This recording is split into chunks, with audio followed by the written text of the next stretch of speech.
Hi, boys and girls. Welcome to one of our very last ELA lessons.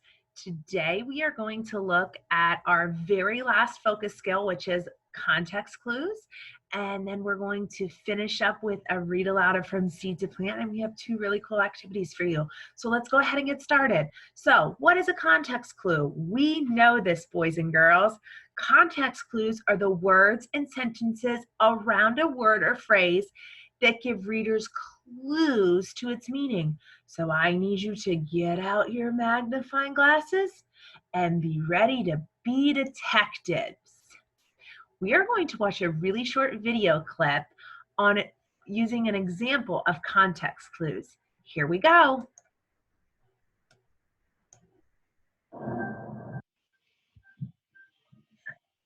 Boo! Ah! Sorry, Josh. I couldn't help myself. Josh, that can is all shaken up. It's ready to rupture, and I will not clean up your mess. Ah! I just told you it was ready to rupture. Yeah, but I don't know what that word means.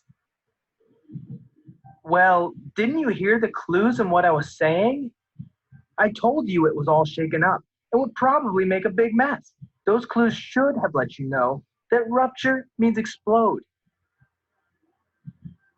Yeah, well, I guess that means you're not going to help me clean this up. You're getting smarter all the time, aren't you, little brother?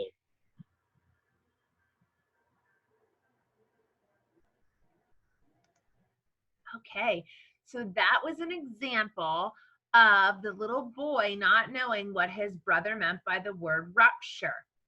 And then if he would have listened to the clues in the sentence around what his brother was saying, he would have known ruptured was another word for the soda can exploding. So let's put our thinking caps on, boop, boop, just like my friend right here. And we are going to do another context clue. So if my house didn't get hurt in a storm, I would feel lucky. Let me try lucky in this sentence. Kyle felt lucky because his house was not damaged by the storm. Now, that makes a lot of sense, right? If you didn't know what the word lucky meant, you could think, if there was a storm that came in and my house did not get destroyed, I would be very grateful and happy. I would be lucky that my house did not get hurt in the storm.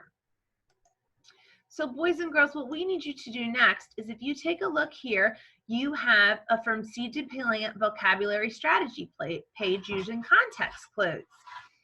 It says, circle the word or words that are clues to the meaning of the bold word. Then write the meaning of the word on the line. Use the definitions in the box. So let me read to you the words in the box, boys and girls. There's Mason in the background, just ignore him. A kind of machine, very large, hurt easily, a person who rides a horse in a race. These are hard sentences. Number 1, do not touch the delicate roses. You might tear them.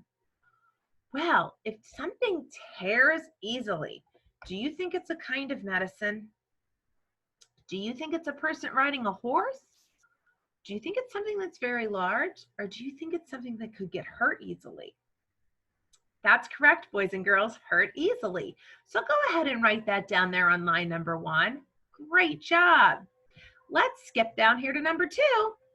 The nurse put ointment on my cut to help it heal. Now we already used hurt easily, so cross that one off. What could the word ointment mean? Well, if I have a cut and I need to help it heal, do I think that is a kind of medicine, a person who rides a horse in a race, or very large? Think about that. Put those thinking caps on. I would think an ointment is a kind of medicine. Great job. You're going to go ahead and write that down there at number 2 and cross it off.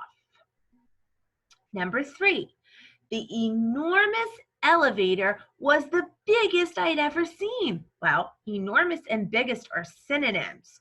So could enormous be a person who rides a horse in a race? When I think about horse races, the people riding the horse are not enormous. They're quite opposite. They're smaller people. Could enormous mean very large? Absolutely. Let's write very large on line number 3. Right, number 4, last one. The jockey raced his horse across the finish line. Well, we only have one left, but we know a good learner makes sure it makes sense. So let's see. Is a jockey a person who rides a horse in a race? I think so. Look at the picture. Boys and girls, you did a great job. Let's move on to our next slide. So what you can do right now is if you click right here on the Google Slide document, this will take you to a read aloud of From Seed to Plant. You can go ahead and listen to that again. When you're done with that, there's 2 activities. If you click here, you can watch a seed grow into a plant, or if you click right here, you could grow your very own bean plant. Boys and girls, I had so much fun with you today. I hope that you learned a lot about context clues and you enjoyed listening to our story From Seed to Plant again. Have a fantastic day.